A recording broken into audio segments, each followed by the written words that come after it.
ഏറ്റവും ആശ്വാസം നൽകുന്ന പ്രതീക്ഷക്ക് വക നൽകുന്ന ഒരായത്ത് എന്നാണ് അതിന് പേരിട്ടത്.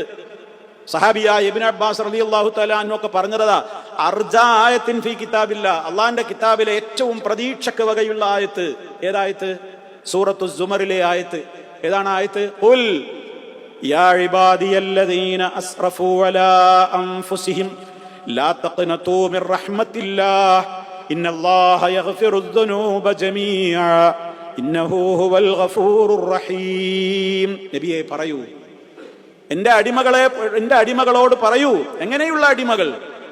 അല്ലദീന അസ്റഫു അലാ അൻഫുസിഹിം, സ്വദേഹങ്ങളോട് കണക്കല്ലാത്ത തെറ്റുകൾ ചെയ്ത എൻ്റെ അടിമകളോട് പറയൂ. എന്ത്? അവരോടൊന്നും ഞാൻ പൊറുക്കൂലാന്നാ?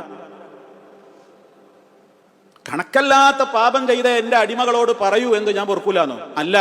എന്താ പറയേണ്ടത്? ലാ തഖ്നതൂ മിർ റഹ്മത്തില്ലാ, അല്ലാഹുവിന്റെ റഹ്മത്തിൽ നിന്ന്. കണ്ടോ, ഇവിടെ ലഅല്ലക്കും തുർഹമൂൻ എന്ന് പറഞ്ഞില്ലേ? അള്ളാഹിന്റെ റഹ്മത്തിൽ നിന്ന് നിങ്ങൾ എന്ത് ചെയ്യരുത്?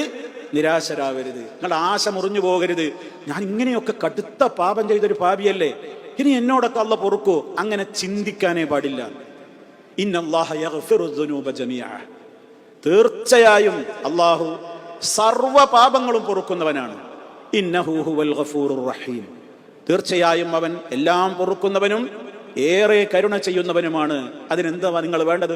അനീബു ഇലാ റബ്ബിക്കും, നിങ്ങളുടെ യജമാനനായ റബ്ബിലേക്ക് നിങ്ങൾ ഖേദിച്ചു മടങ്ങുവീൻ.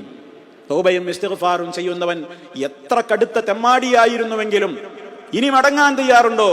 റബ്ബ് പ്രതീക്ഷയുടെ വാക്കുകളെ നൽകിയിട്ടുള്ളൂ. അതുകൊണ്ടാണ് ഈ ആയത്തിനെ കുറിച്ച് പല സഹാബത്തും എന്ത് പറഞ്ഞത്? അർജാ ആയത്തിൻ ഫീ കിതാബില്ലാ, ഖുർആനിലെ ഏറ്റവും പ്രതീക്ഷക്ക് വക നൽകുന്ന ആയത്താണ്. നമുക്കങ്ങനെ തോന്നുന്നില്ലേ?